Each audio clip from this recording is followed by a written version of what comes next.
Elif Shefak, Soufi mon amour, chapitre 34, Shems, Konya, 30 octobre 1244.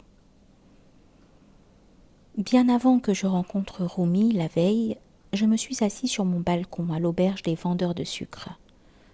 Mon cœur s'est réjoui de la magnificence de l'univers que Dieu a créé à son image, afin que, où on se tourne, on puisse à la fois le chercher et le trouver.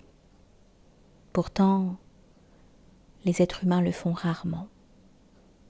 Je me suis souvenu des personnes que j'avais rencontrées, le mendiant, la prostituée et l'ivrogne. Des gens ordinaires qui souffraient d'une même maladie, l'aliénation de l'un. C'était le genre de personnes que les érudits ne voyaient pas depuis leur tour d'ivoire. Je me demandais si Rumi était différent. Dans le cas contraire, je promis de devenir le médiateur entre lui et les bas-fonds de la société.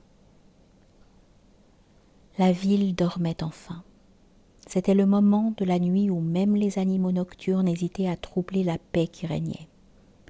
Cela me rendait toujours à la fois immensément triste et exaltée d'écouter une ville dormir, de me demander quelles histoires étaient vécues derrière ces portes closes, quelles histoires j'aurais pu vivre si j'avais choisi une autre voie.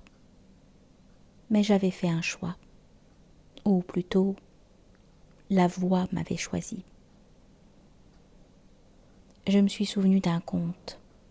Un derviche errant arrive dans une ville où les habitants ne font pas confiance aux étrangers. « Va-t'en » lui crie-t-il. « Personne ne te connaît ici. » Le derviche répond calmement. « Oui, mais je me connais. Et croyez-moi, c'eût été bien pire dans le cas contraire. Tant que je me connaissais, j'irais bien.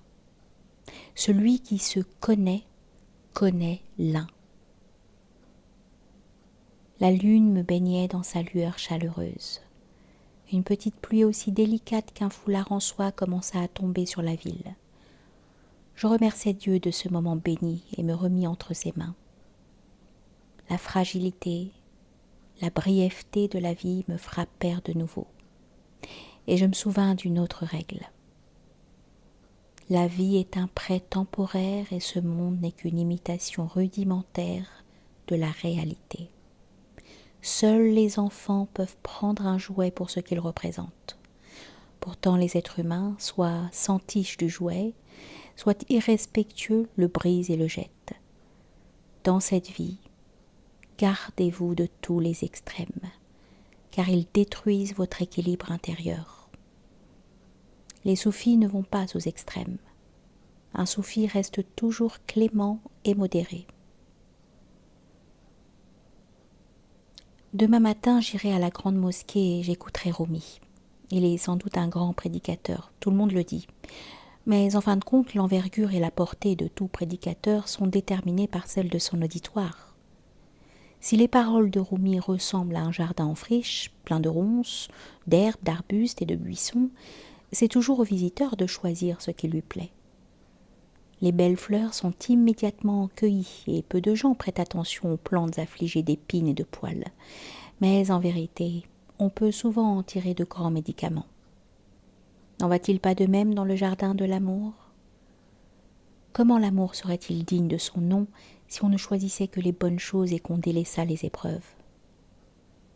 Il est aisé d'apprécier le bien et d'être rebuté par le mal. Tout le monde peut le faire. Le vrai défi, c'est d'aimer le bien et le mal ensemble.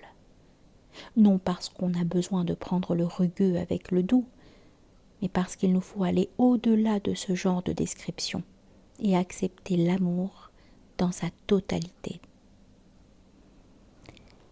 Il ne reste qu'1 jour avant que je rencontre mon compagnon. Je ne peux pas dormir. Oh, Rumi, souverain du royaume des mots et des significations, me reconnaîtras-tu quand tu me verras ? Me verras-tu ?